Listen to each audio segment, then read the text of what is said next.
ಹಾಸನ ಜಿಲ್ಲೆ ಅರಸೀಕೆರೆ ತಾಲೂಕು ಹಾರನಹಳ್ಳಿ ಕೊಡಿ ಮಠದ ಉತ್ತರಾಧಿಕಾರಿಗಳಾದ ಪೂಜ್ಯ ಚೇತನ್ ದೇವರು ಇವರಿಂದ ಮಾಡಾಳು ಗ್ರಾಮದಲ್ಲಿ ನೂತನ ಸ್ವರ್ಣ ಗೌರಮ್ಮನವರನ್ನು ಪ್ರತಿಷ್ಠಾಪಿಸಲು ನೂತನ ದೇವಾಲಯವನ್ನು ಉದ್ಘಾಟಿಸಿದರು. ಅರಸೀಕೆರೆ ತಾಲೂಕು ಕಣ್ಕಟ್ಟೆ ಹೋಬಳಿಯ ಮೂಲ ಸ್ವರ್ಣ ಗೌರಮ್ಮನವರ ದೇವಾಲಯ ಪೂಜೆಯನ್ನು ನೆರವೇರಿಸಿದರು. ಮಾಡಾಳು ಮೂಲ ಗೌರಮ್ಮನವರ ಪ್ರತಿಷ್ಠಾಪಿಸಲು ನೂತನ ದೇವಾಲಯ ಉದ್ಘಾಟನಾ ಕಾರ್ಯಕ್ರಮ, ನಾನಾ ರೀತಿ ಪೂಜಾ ಕಾರ್ಯಕ್ರಮ ನಡೆಯಿತು. ಈ ಸಂದರ್ಭದಲ್ಲಿ ಸ್ವರ್ಣ ಗೌರಮ್ಮ ಟ್ರಸ್ಟಿನ ಗೌರವಾಧ್ಯಕ್ಷರಾದ ಮಾಡಾಳು ಶಿವಲಿಂಗಪ್ಪ, ಅಧ್ಯಕ್ಷರು ನಟರಾಜ್, ಕಾರ್ಯದರ್ಶಿ ಹಾಗೂ ಉಪಾಧ್ಯಕ್ಷರು ಸರ್ವ ಸದಸ್ಯರುಗಳಾದ ಮಲ್ಲಿಕಾರ್ಜುನ್, ಮಾಡಾಳು ಗ್ರಾಮದ ಮುಖಂಡರುಗಳಾದ ಶಿವಣ್ಣ, ಮರಳೇಗೌಡ, ಅಶೋಕ್, ನಂದನ್, ಸಂತೋಷ್, ದಲಿತ ಸಂಘಟನೆ ಮುಖಂಡರಾದ ಸೋಮಶೇಖರ್, ದಾಸಪ್ಪ, ಟಿ. ಚಂದ್ರಪ್ಪ ಇನ್ನಿತರರು, ಭಕ್ತಾದಿಗಳು, ಊರಿನ ಗ್ರಾಮಸ್ಥರು, ರೈತ ಬಾಂಧವರು, ಸಾರ್ವಜನಿಕ ಬಂಧುಗಳು, ಇನ್ನಿತರ ಸಂಘಟನೆಗಳು, ಮುಖಂಡರು, ಆಜುಬಾಜಿನ ಗ್ರಾಮಸ್ಥರು ಇನ್ನಿತರರು ಉಪಸ್ಥಿತರಿದ್ದರು.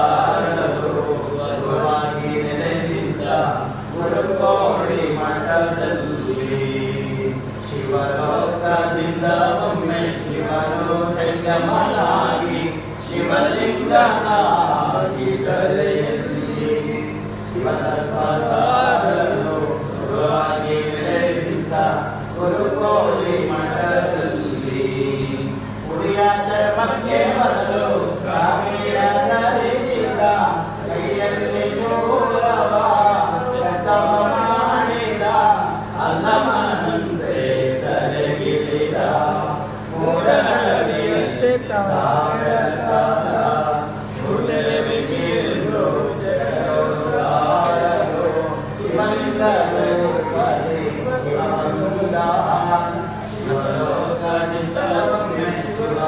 ಜಂಗಮನಾಗಿ ಶಿವಲಿಂಗನಾಗಿ ಕರೆಯಲ್ಲಿ ಶಿವತತ್ವಸಾರನು